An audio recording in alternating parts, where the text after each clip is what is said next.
وہ لوگ عظیم لوگ ہوتے ہیں کہ جو اپنے بجائے کسی اور کے بارے میں سوچتے ہیں، اور جو ہمیشہ انہوں نے بات کی مدینہ کی ریاست کی، تو مدینہ کی ریاست کا جو ماڈل ہے وہ بیسیکلی ایک ویلفیئر اسٹیٹ کا ماڈل ہے کہ ریاست اپنے لوگوں کی ذمہ داری قبول کرے اور ریاست اپنے لوگوں کے حقوق ان کو دے۔ ہمیں سب سے بڑا جو چیلنج یہاں پہ آیا ہے صوبے میں حکومت میں آنے کے بعد وہ یہ تھا کہ ہمارے پاس ڈیٹا نہیں تھا، اور بغیر ڈیٹا کے آپ کام نہیں کر سکتے۔ جب تک آپ پر ڈیٹا نہیں ہوگا کہ معذور لوگ کون کون ہیں، کہاں کہاں پہ ہیں، غریب اور مستحق لوگ کون کون ہیں اور کہاں کہاں پر ہیں، تو آپ ان کی کوئی ہیلپ کرنا چاہیں بھی تو نہیں کر سکتے۔ اور ہم نے آتے ہی اس پہ کام شروع کیا،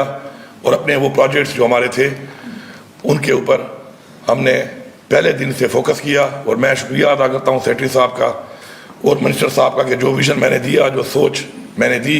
اس کے اوپر انہوں نے بھرپور طریقے سے محنت کی، اور اس کا اجر جس طرح پہلے بتایا گیا ہے اس کا اجر تو اللہ ہی دے سکتا ہے، لیکن جو ذمہ داری آپ کو دی جاتی ہے تو میرا یہ ایمان ہے کہ جتنا بڑا عہدہ، جتنا بڑا مرتبہ، جتنا بڑا مقام، جتنی زیادہ اس دنیا میں آسائش، مال و دولت جس انسان کو ملتی ہے، تو اس سے اتنا ہی سخت سوال بھی ہونا ہے، جو ہمارا ایمان ہے کہ ہم سب نے اللہ تعالیٰ کو جواب دینا ہے۔ تو اس لیے یا تو انسان عہدہ لے نہیں، اور اگر کوئی عہدہ لیتا ہے تو پھر اس کو پوری ذمہ داری سے نبھائے، کیونکہ سخت سوال ہونے ہیں اور ان کا جواب بھی ہم نے دینا ہے، یہ ہمارا ایمان ہے۔ ہمارا جو زکوٰۃ کا ایک نظام چل رہا تھا، چونکہ مہنگائی زیادہ ہو گئی تو ہم نے اس پیسے کو اس لیے ڈبل کیا تھا کہ حکومت اگر کسی کو اون کرتی ہے تو پراپرلی اون کرے۔ اسی طرح ہمارے وہ بچے اور بچیاں جو یونیورسٹی میں تعلیم حاصل کرتی ہیں اور وہ ڈسیبلڈ ہیں، اسپیشل ہیں، تو ان کے لیے بھی ہم نے ابھی الیکٹرک ویل چیئر کا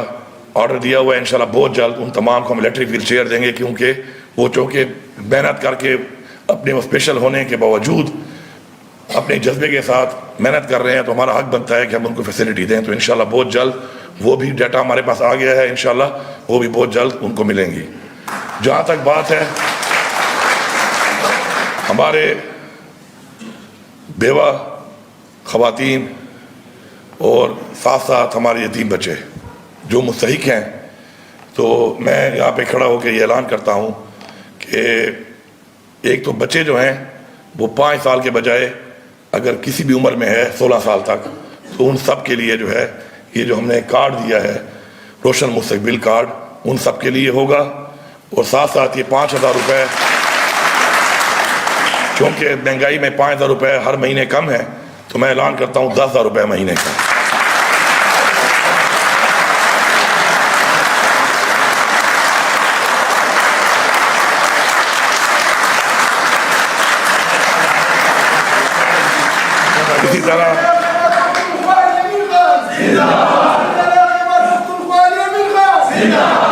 اسی طرح جو بیوہ خواتین ہیں ان کا ڈیٹا کچھ آ گیا ہے، ساتھ ساتھ ہمارا ایک پورٹل ہے، اس پہ مزید لوگ بھی اپلائی کریں۔ یہ صوبہ آپ کا ہے،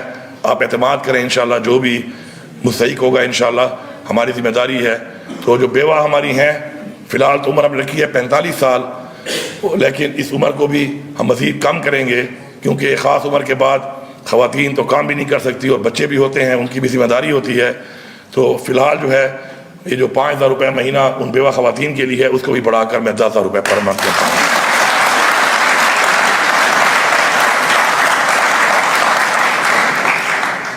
اور مزید جتنے بھی لوگ ہیں ڈیٹا مینشن آتے جائیں گے، اور ہم انشاءاللہ بحیثیت ریاست اپنا وعدہ پورا کریں گے کہ ریاست اپنے لوگوں کی ذمہ داری لے گی۔ یہاں پر میں اپنے لوگوں سے مخاطب ہو کر کچھ بات کرنا چاہتا ہوں کہ ہمارے اوپر جو ہمیں اسلامی تعلیمات دی گئیں اور ہمارے اوپر جو زکوٰۃ کے حوالے سے، صدقہ کے حوالے سے جو ہمارے اوپر اسلام میں ہمیں بتایا گیا، اگر ہم سب لوگ ٹرو اسپرٹ میں اپنا وہ فرض ادا کریں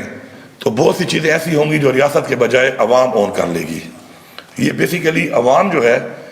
یہ اصل طاقت ہے، اور جب عوام اعتماد کے ساتھ، جذبے کے ساتھ کسی چیز کے لیے بھی کھڑی ہو جائے تو حکومت کے بہت سے مسائل عوام خود حل کر سکتی ہے، چاہے وہ لا اینڈ آرڈر کا مسئلہ ہو، اس میں بھی عوام کا ساتھ کھڑا ہونا ضروری ہے، چاہے وہ حکومت کے لیے کسی طرح کا کوئی انیشیٹو جو حکومت لیتی ہے اس پہ عمل درآمد کرنا ہو، تو عمل درآمد کرنے کے لیے سب سے بڑی طاقت عوام ہے۔ میں نے اپنی اسمبلی میں جب میں نے حلف لیا بحیثیت وزیراعظم، تو پہلی بات میں نے اپنے صوبے کی عوام کو کہی تھی، اور میں آج اس بات پہ قائم ہوں اور امید کرتا ہوں عوام سے کہ عوام اس میں ہمارا ساتھ دے، کہ آپ لوگوں نے اپنے صوبے کی ہر چیز کو اپنی ذاتی چیز سمجھ کے انٹرسٹ لینا ہے، اس کو اون کرنا ہے۔ اگر آپ کے علاقے میں کوئی کام ہو رہا ہے وہ آپ کے ٹیکس کے پیسے سے ہو رہا ہے، آپ اس کو اون کریں۔ جس طرح اپنے گھر کو آپ بناتے ہیں، آپ ہر چیز کا خیال کرتے ہیں، اس کو دیکھتے ہیں، اپنی ذات کے لیے بہت سی چیزوں کا آپ بہت خیال کرتے ہیں، اپنی فیملی کے لیے، اپنے بچوں کے لیے خیال کرتے ہیں، تو ویسے یہ بھی آپ کا پیسہ ہے، آپ نے خود اس کا چوکیدار بننا ہے۔ میں نے آپ کو پہلے بھی اتھارٹی دی ہے اور اب بھی دے رہا ہوں کہ آپ چوکیدار بن کے اپنے علاقے میں ہونے والے ہر کام کی خود نگرانی کریں۔ میں نہیں سمجھتا کہ اگر آپ سب لوگ متحد ہو کے نگرانی کریں گے تو کوئی بھی چوری کر سکتا ہے۔ میں نہیں سمجھتا کہ اگر آپ سب لوگ متحد ہو کے اپنے علاقے میں سب متحد ہو کے کھڑے ہوں گے حق کے ساتھ، سچ کے ساتھ، تو کسی تھانے میں کسی کے ساتھ زیادتی ہو سکتی ہے، ناانصافی ہو سکتی ہے۔ میں یہ نہیں سمجھتا کہ آپ لوگ اگر سارے متحد ہوں اور متحد ہو کے کام کریں، ایک دوسرے کا ساتھ دیں، تو میں نہیں سمجھتا کہ کوئی بھی کسی سے رشوت دے سکتا ہے، ناانصافی کر سکتا ہے، زیادتی کر سکتا ہے۔ All you need is that you have to stay united۔ اور یہ اپنے اسلامی تعلیمات کے مطابق جو حکم دیا گیا ہے، آپ نے اس طریقے سے اکٹھا ہو کر اگر اپنی انسانیت کا ساتھ آپ دیں گے تو انشاءاللہ آپ انسانیت کے لیے وہ کچھ کر سکتے ہیں کہ اس جہان بھی آپ سرخرو ہوں گے، اپنی عوام کے سامنے، اپنے ضمیر سے، اپنے اندر سے، اور اس جہان بھی آپ اللہ تعالیٰ کے سامنے سرخرو ہوں گے کہ آپ نے وہ حق ادا کیا جس کے لیے اللہ تعالیٰ نے ہماری تخلیق کی۔ یہ جو کائنات جب بنائی اور انسان کی تخلیق کی گئی تو اللہ تعالیٰ نے کہا کہ میں جو اپنے حقوق ہیں، حقوق اللہ میں معاف کر دوں گا، لیکن جو انسانوں کے حقوق ہیں، حقوق العباد، وہ میں معاف نہیں کر سکتا۔ یہ بہت بڑی بات ہے، اور سب سے زیادہ اللہ تعالیٰ خوش کس چیز پہ ہوتا ہے؟ جب کوئی اس کی انسانیت کی خدمت کرتا ہے۔ تو اس جذبے کے ساتھ جتنے بھی لوگ ہیں، میں ان سے گزارش کروں گا، ابھی رمضان بھی آنے والا ہے، کہ اپنے بجائے اگر اپنے دائیں اور بائیں، آگے اور پیچھے ان لوگوں نے کچھ کریں گے آپ کہ جو حقدار ہیں اور وہ اللہ کے بعد ان لوگوں کی طرف دیکھتے ہیں جن کو اللہ نے نوازا ہے اس دنیا میں، تو ان کے لیے کچھ کریں گے تو آپ بے شک ایک عظیم وہ لوگ بنیں گے کہ اس جہان اور اس جہان آپ سرخرو